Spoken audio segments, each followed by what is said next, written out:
It was past midnight on August 31st, 1888, when Polly Nichols left a rooming house in the East End district of London known as Whitechapel.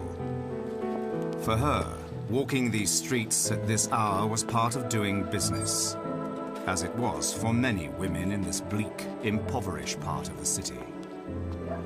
But this time, Polly's business would turn deadly.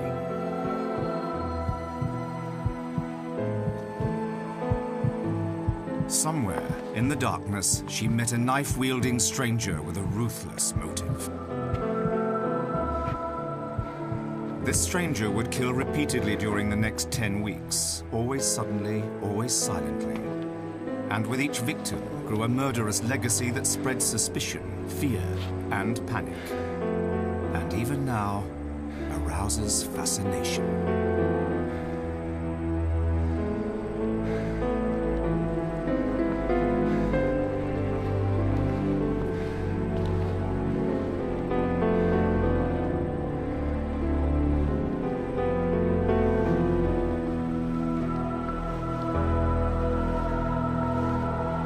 Over a century later, the crimes remain unsolved and the stranger's identity unknown, except by a name that's become synonymous with evil.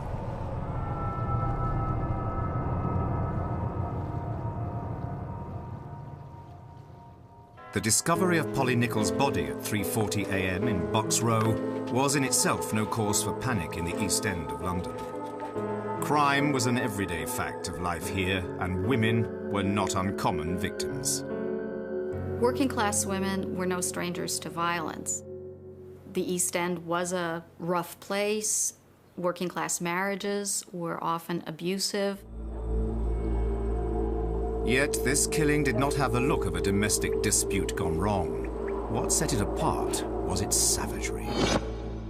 The murderer made 2 deep cuts along Polly Nichols' neck, nearly severing her head from her body. She'd also been badly mutilated, with jagged incisions leading from her groin up to her breastbone. Still, even with a corpse, an approximate time of death, and knowledge of the weapon, the police had little to work with. Their inquiries produced no motive, no eyewitnesses, and no suspects. Within days, the search for Polly Nichols' murderer reached a dead end.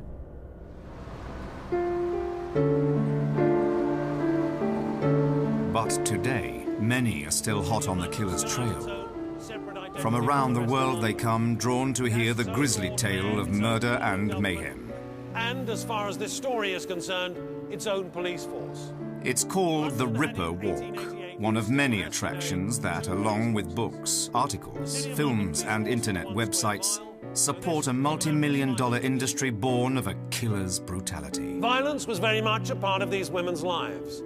And in the months preceding the Jack the Ripper murders, 2 prostitutes had already been brutally murdered.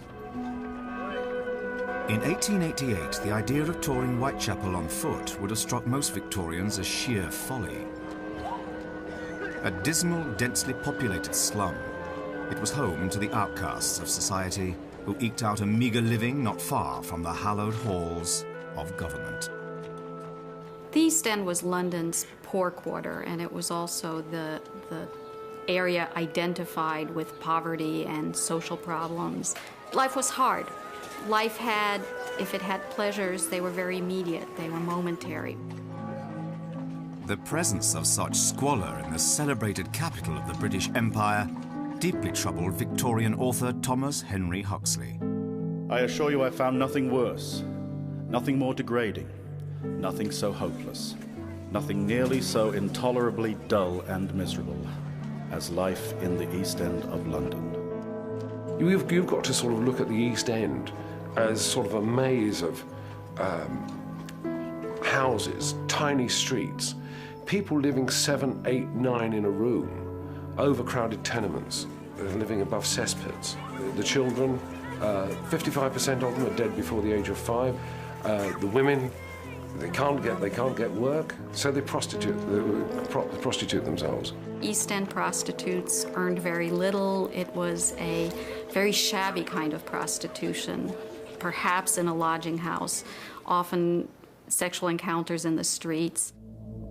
So notorious was the area, it was known as the evil Quarter Mile. Now that same Quarter Mile draws amateur sleuths and curiosity seekers who walk many of the same streets and see many of the same sights as the world's first widely known serial killer. Most of the Ripper's victims were women in their 40s who, for one reason or another, had abandoned lovers, husbands, boyfriends, families, and taken a living on the streets. In appearance, their faces were puffy from drinking too much gin. They had cuts and bruises on their faces. They had teeth missing. You could buy an East End prostitute for 3 pennies, 2 pennies, or a loaf of stale bread.